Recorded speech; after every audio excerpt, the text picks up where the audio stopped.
Look, when the Americans go to the negotiation table first with the right attitude towards our industries and a true partnership, of course we'll come to the negotiating table. Let's be clear. There is an existing arrangement between our countries and Mexico that works. It can be improved. There's ways to improve it, and we will work to improve it in ways that are to the benefit of Canadians, but also to the benefit of Americans and the people of Mexico. But an attitude at the negotiation table that Canada is a subsidiary of the United States, the Canadian industry is going to be disadvantaged relative to American industry, that we're going to set up terms so that over time Canadian industry is going to face constant headwinds. That's not something we're going to accept. And that's before we will put all of those lessons to work, as we have been for our auto industry, for the industries that supply our auto industry. Look, final point, and I'll hand back for your follow-up. There is a mutually beneficial deal possible here, but it has to be one that respects Canada's sovereignty, that respects our independence, that uses our complementary strengths to build something better, not tear apart for short-term gain. This is the most successful automotive partnership in history. It's existed for all my life, for 60 years.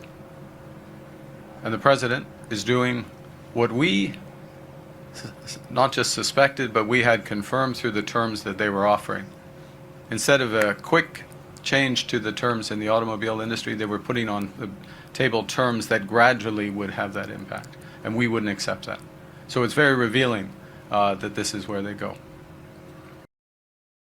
Nous avons appris que les Américains, pendant les négociations, qu'ils veulent détruire.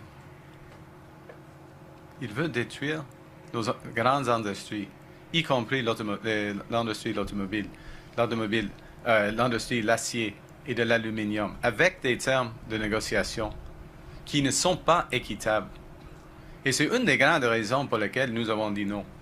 C'était une bad deal. OK? Sur ce, j'aimerais maintenant céder la parole à mon collègue Bernard Drinville. Canada will match Washington's new tariffs dollar for dollar in order to protect Canadian workers, farmers, families, and businesses. Our response will be concentrated in sectors such as steel, dairy, appliances, agricultural equipment, pulp and paper, and electronics. Also include products that are currently subject to unjustified Section 232 and 338 tariffs. This is a focused response to protect and defend our industries and allow them to compete with U.S. products in the Canadian market. In the coming days, we'll release details of these new tariff measures which will come into force the Tuesday after Labor Day. Let me be clear. We take this step reluctantly. Reluctantly because we recognize that some of these measures will raise costs and reduce choice for Canadians. Reluctantly because we recognize that some U.S. companies and some U.S. states are innocent bystanders in a dispute that they did not want. Reluctantly because this trade dispute is preventing Canada and America from doing so much good that we could do together.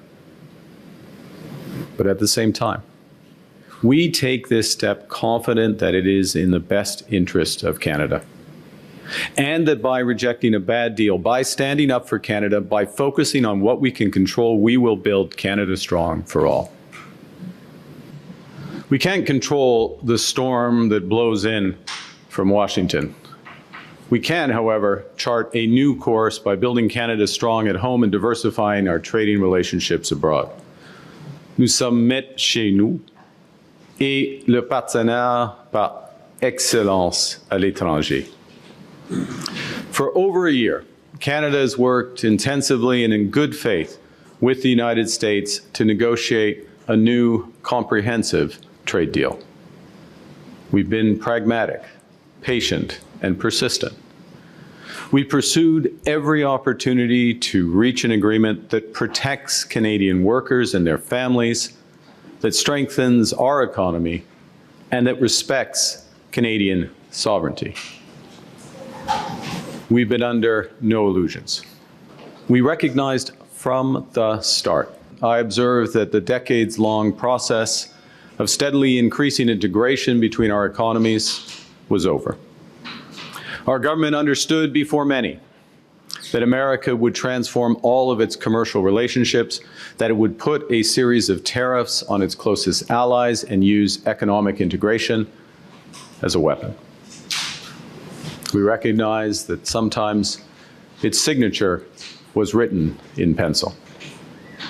We worked in that context to try to strike a fair deal on which Canadian businesses and workers could rely. Our goal has always been to get the best deal for Canadians, never a deal at any price or on any time frame. When the United States announced another round of unjustified tariffs, I gave our negotiating team a new mandate to seek a fair deal negotiated in good faith. Because I believe that people on the ground, on both sides of our border, want this relationship to work. The bonds between Canadians and Americans are long, and they remain strong. A mutually beneficial trade agreement is possible, one that respects our sovereignty, one that builds on our complementary strengths, one that lowers costs for families on both sides of the border, one that creates good jobs for our workers. Canada has always worked towards these goals, even while America's attention and dedication to them have wavered. We've consistently proposed long-term partnerships, while America has often pursued short-term transactions. The gap between partnership and competitor, unfortunately, has remained too wide in recent days. So last evening, I instructed our negotiators to return to Ottawa. We cannot accept what they've offered, and we will not give what they've asked. In short, they asked too much, and they offered too little.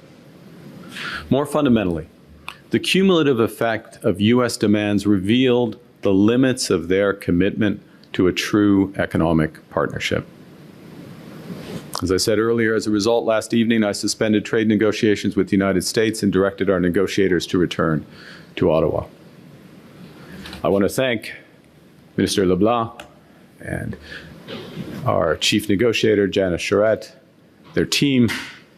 They've worked hard in good faith, right up to the last minute, to defend the interests of Canadians. The new U.S. tariffs are designed to hurt us and divide us. They're a miscalculation. They're a miscalculation because Canadians will always take care of each other.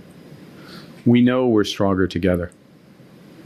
In the last year and a half, Canadians have met this moment with resolve, with purpose, with strength. In many ways, vacationing in national parks, buying Canadian products, choosing Canadian, small acts of solidarity, repeated millions of times that make a statement.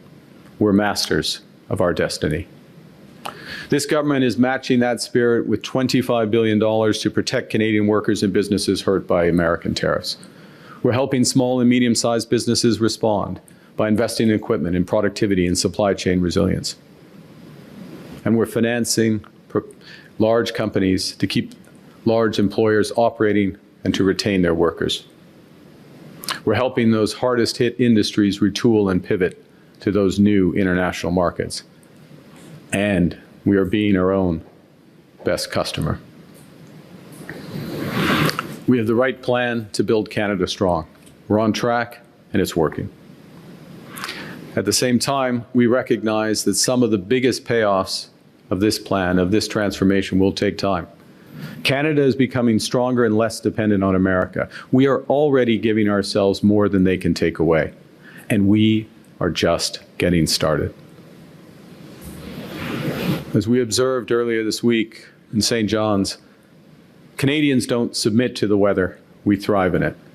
We don't wait to see which way the wind's blowing or surrender ourselves to the waves to be storm-tossed by events. We set our own course. We make our own weather. Au Canada, nous sommes maîtres chez nous de l'océan à l'autre. Building Canada strong for all.